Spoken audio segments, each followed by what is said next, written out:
The Wyld. The unformed chaos outside creation is termed the Wyld.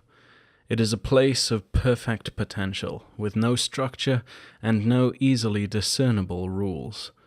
The primary inhabitants of this unformed chaos are called the fair folk.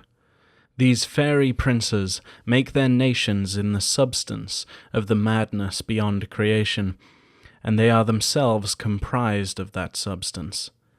They have always been hostile to the primordials and their creations ever since the foundations of creation. The fair folk have striven to see the world reduced to wild-tossed ruins and dissolved. When they have entered our world, the fair folk most often appear to be tall, beautiful beings of elemental aspect.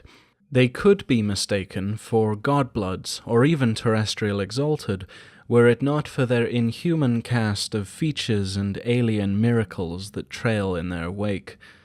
Their servants are will-less drones called hobgoblins, who appear in our reality as twisted and bestial servants. At one point, sophisticated magical wards and defenses completely barred the fair folk from creation. The world of creation was once much larger than it is in the present day, however, and large portions of reality collapsed due to a series of massive disasters almost 1,000 years ago. The culminating disaster of the Great Contagion was a vast invasion of the fair folk called the Balorian Crusade, stopped only through use of creation's geomantic defense weapons by the woman who came to be known as the Scarlet Empress. Today, fair folk often slip through the ruined edges of creation and lurk on the damaged edges of reality, seeking to undermine the world, or simply to accomplish their alien agendas. Unfortunately, contact with the influence of the Wyld is addictive and exhilarating, and also ultimately fatal for creatures of creation. Fair folk often use the addictive nature of the Wyld to trap and enslave their prey, for the fairy must consume human dreams to survive in the stifling reality of creation. Beyond the realm, beyond all the cities and towns, beyond the barbarian lands and the ragged edges of the shadowlands, creation thins and the Wyld begins. The changes of the Wyld begin gradually. Colors, sounds, and distances may be distorted, and then the beasts and plants become twisted, never appearing the same from moment to moment. Without protection such as the charms of the Exalted, the favor of the fair folk, or the watchful eye of a god, the deeper Wyld is more than deadly. For in death the spirit moves on to new life, but destruction in the Wyld twists the soul as well as the body. In the Wyld nothing is fixed, not the hour of the day, the earth under one's feet, or the purity of the air. There are places where the trees are made of human limbs, or the water is made of blood, or iron, or laughter, where there are dogs made of fire and children of water. It is not a place for creation's creatures. Full understanding of the Wyld eludes even the most powerful of the Exalted. The Wyld is like a persistent tide eating away at the edges of creation. In the west, it is an endless sea, the place where water and sky become one, and sailors become seals and are killed by their own kinfolk. In the east, it is the forest, where the branches are music and leaves may be human hands.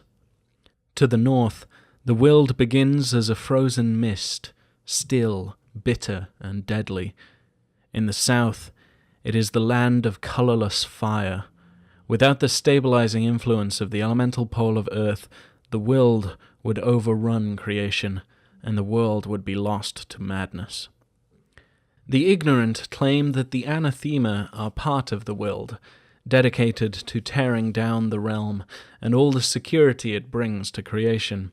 Those who study the anathema, or the Wyld, know better. In their days of power, the Exalted fought the Wyld as the realm does in the Second Age. Though corrupt and wicked, the anathema were enemies of the Wyld and those born from it. The Wyld has its own champions, however. the uncanny fair folk with their powers over reality and their hunger for dreams. The Wyld is not a uniform sea of chaos. The tamest areas of the Wyld are the border marches.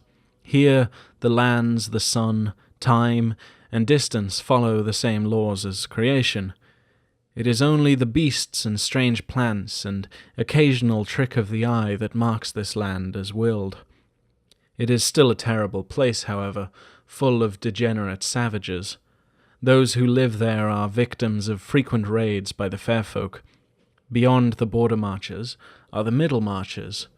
Here the birds may fly under water, fish swim through the air, snow can burn, or the stars may shine only when the sun is in the sky.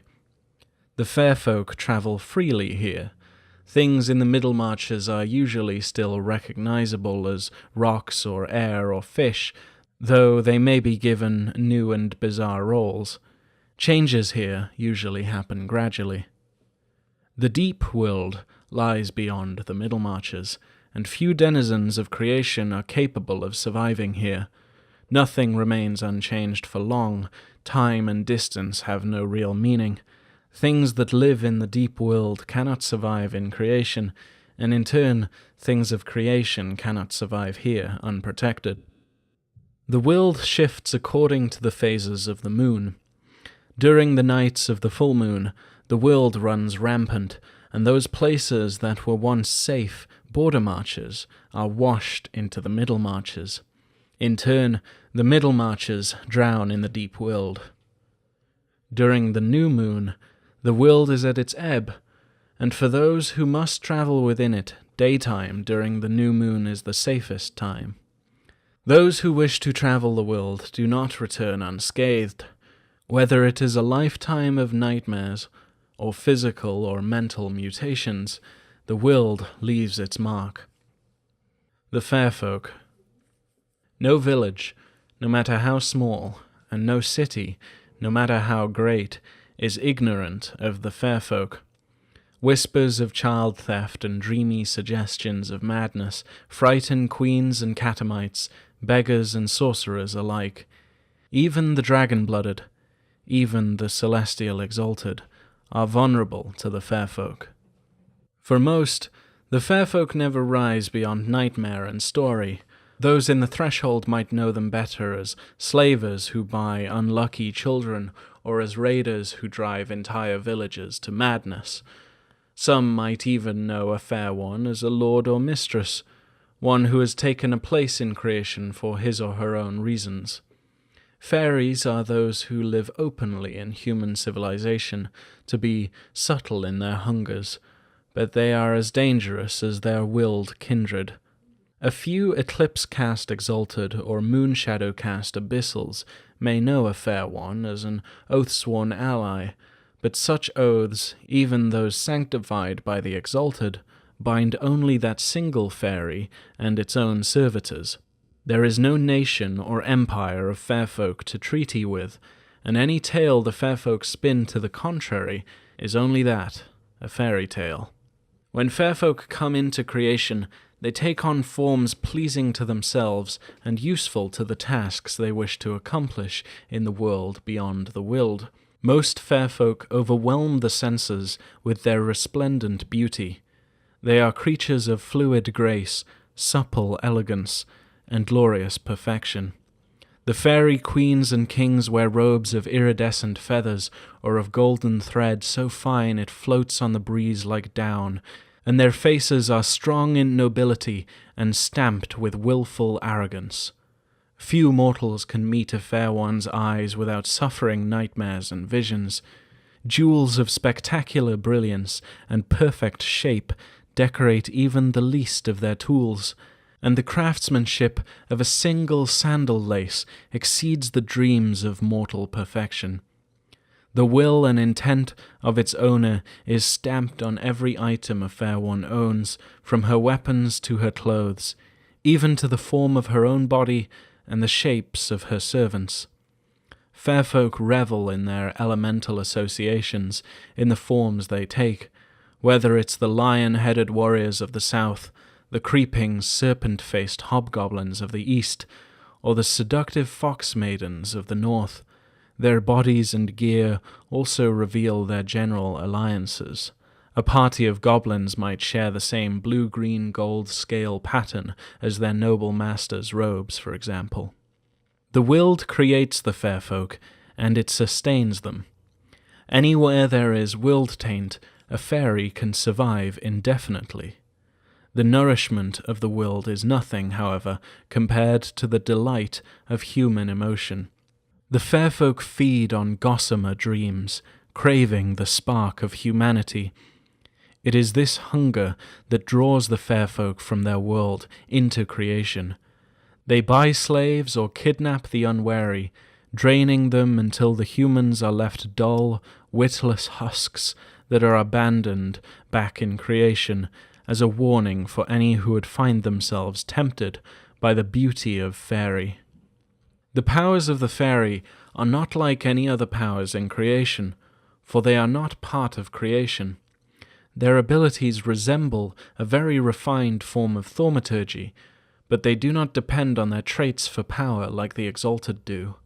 Fairy magics are fed from their essence, and any individual fair one will have a limited number of powers. Fairy powers cannot modify their own abilities or bodies, because when they take a physical form, they have already perfected it. Part of the act of putting on flesh includes defining the types of power that the fair one will wield while in that body, and the fairy cannot change those powers without recreating her flesh, which cannot be done anywhere less wild than the Middlemarches or a freehold. Most fair folk have attributes well above human norms, and they neither bleed nor become ill. However, fair folk do have a well-known and deadly weakness. All fair folk are aggravated by the touch of pure iron, and they cannot break a sworn promise.